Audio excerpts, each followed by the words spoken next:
Good morning students. आज हम unit third A पढ़ेंगे, न्यूटन लॉ ऑफ मोशंस। तो हमने सेकंड ए के अंदर जो वेलोसिटी के बारे में पढ़ा, एक्सेलरेशन के बारे में पढ़ा। ठीक, कोई भी ऑब्जेक्ट रेस्ट पोजीशन के अंदर है तो उसके हम मोशन के अंदर किस प्रकार से लिख के आते हैं। कोई भी ऑब्जेक्ट अगर मूव कर रहा है तो उसको हम रेस्ट पोजीशन के अंदर कैसे लाते हैं। तो वो ए एक्सेलरेशन के साथ मूव करता है, वी वेलोसिटी के साथ मूव करता है। तो वो ए एक्सेलरेशन के साथ मूव क्यों कर रहा है, वी वेलोसिटी के साथ मूव क्यों कर रहा है, तो उसके ऊपर कुछ ना कुछ फोर्स लगता है, उस फोर्स की वजह से ऐसा होता है। तो आज हम यूनिट थर्ड के अंदर न्यूटन लॉ ऑफ मोशन के अंदर उन फोर्स के बारे में पढ़ेंगे जिनकी वजह से कोई भी ऑब्जेक्ट मोशन के अंदर आता है। तो सबसे पहले जो गैलीलियो नाम के साइंटिस्ट थे, उन्होंने इंक्लाइन प्लेन के ऊपर कुछ एक्सपेरिमेंट किए थे। कोई भी बॉडी को अगर हम इंक्लाइन प्लेन पे रोल करते हैं तो वो रोल करती रहती है। इंक्लाइन प्लेन को उसने बराबर इस प्रकार से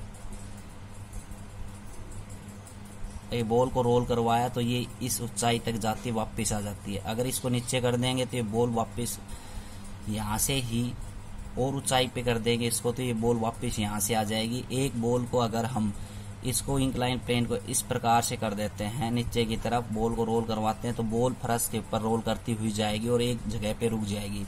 तो इसका मतलब ये होता है कि कोई भी ऑब्जेक्ट को अगर आप मोशन के अंदर है तो मोशन ही के अंदर रहेगा। अगर कोई भी ऑब्जेक्ट अगर मोशन के अंदर है तो रेस्ट के अंदर भी आ सकता है। तो उनके ऊपर कुछ एक्सटर्नल फोर्स लग रहा है तो वो किसके अंदर आ रहा है, रेस्ट के अंदर आ रहा है। मतलब यहाँ से बॉल को रोल किया तो वो कुछ देर बाद जाके रुक जाएगी। तो इसका मतलब कुछ ना कुछ फोर्स लग रहा है उसके ऊपर। उस फोर्स का नाम क्या है, फ्रिक्शन फोर्स। और इस बॉल को रोल करते रहेंगे तो जब तक कोई एक्सटर्नल फोर्स नहीं लगाएंगे तब तक वो मूव करती रहेगी। तो इस प्रकार के उन्होंने गैलीलियो ने एक्सपेरिमेंट किए। उससे क्या प्रूफ हुआ, उससे ये प्रूफ हुआ कि कोई भी ऑब्जेक्ट अगर मोशन के अंदर तो मोशन के अंदर रहता है और कोई रेस्ट के अंदर है तो रेस्ट के अंदर रहता है। वो सेम डायरेक्शन के अंदर चल रहा है उसी डायरेक्शन के अंदर चलता रहता है जब तक हम उसके ऊपर कोई एक्सटर्नल फोर्स ना लगाएं।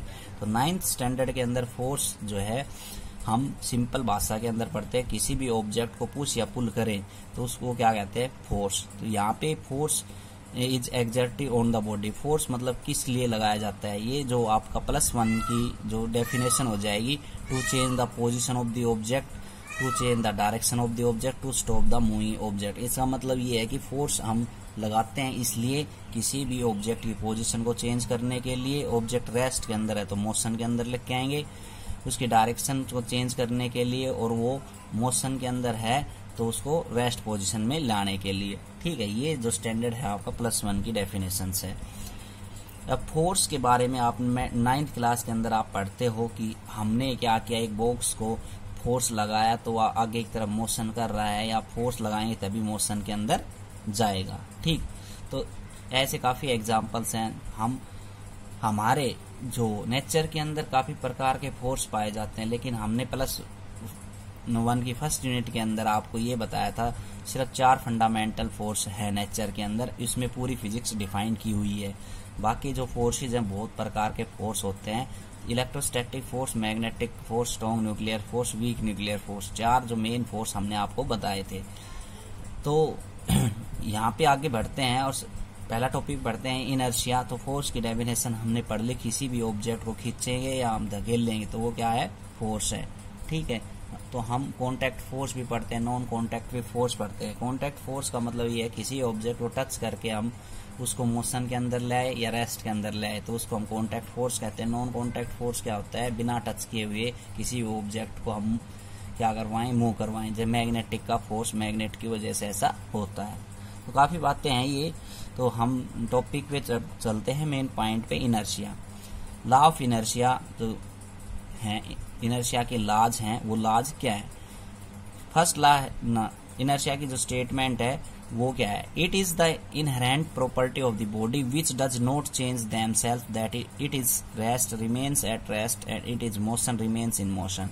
इट इज इनहेरेंट प्रॉपर्टी मतलब कि किसी भी ऑब्जेक्ट की या किसी बॉडी की वो प्रॉपर्टी जिसकी वजह से वो खुद मतलब कि चेंज नहीं हो सकता। अगर वो रेस्ट पोजीशन के अंदर है तो रेस्ट के अंदर रहेगा, मोशन के अंदर है तो मोशन के अंदर रहेगा। तो मतलब उस बॉडी के अंदर उसकी ये प्रॉपर्टी है, इनहेरेंट प्रॉपर्टी, जिसके अंदर वो कुछ अपने आप नहीं कर सकता, उसको हम क्या कहते हैं, इनर्शिया।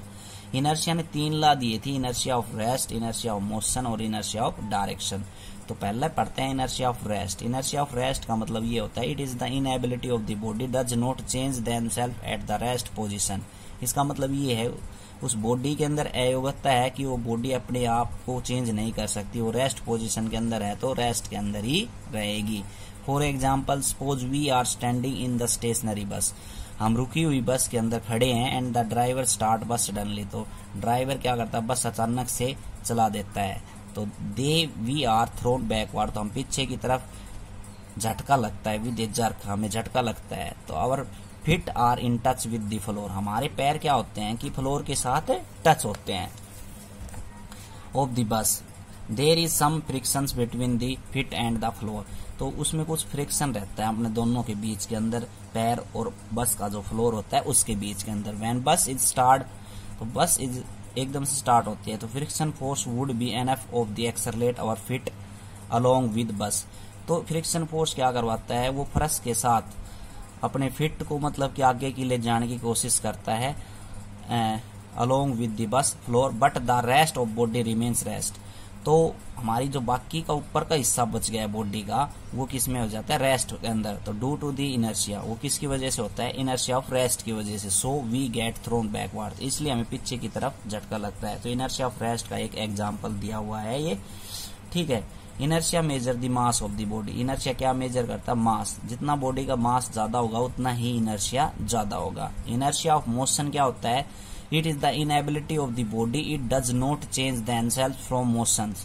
तो बॉडी की अयोग्यता है जो मोशन के अंदर वो अपने आप में बदल नहीं सकती, अगर वो सेम डायरेक्शन के अंदर जा रही है तो सेम डायरेक्शन के अंदर चलती रहेगी। इस प्रकार अगर वो किसी सर्कल के अंदर मूव कर रही है तो सर्कल के अंदर मूव करती रहेगी। तो इनर्शिया ऑफ मोशन के अंदर ऐसा होता है। तो इसका एग्जाम्पल क्या है, उसके अपोजिट एग्जाम्पल है if we are standing in a moving bus, अगर मूविंग चलती हुई बस के अंदर खड़े हैं तो ड्राइवर स्टॉप बस सडनली, तो ड्राइवर क्या करता है एकदम से बस को रोक देता है। तो वी आर थ्रोन फॉरवर्ड, तो हम आगे की तरफ झटका लगता है। तो इसके पीछे क्या रीजन है, इनर्शिया ऑफ मोशन का। As the bus is suddenly stop our feet stop due to the friction, जैसे कि हम बस के अंदर एकदम से ब्रेक सप्लाई होते हैं तो फ्रिक्शन की वजह से हमारे पैर वहीं की वहीं रुक जाते हैं। विच does not allow relative motion between the feet and the floor, और बाकी की रिलेटिव मोशन उनके बीच के अंदर नहीं होता, फीट और फ्लोर के बीच के अंदर of the bus, but the rest और body continue move in forward. लेकिन हमारा ऊपर का जो हिस्सा है वो मोशन के अंदर रहता है इनर्शिया ऑफ मोशन की वजह से, इसलिए हमें आगे की तरफ झटका लगता है।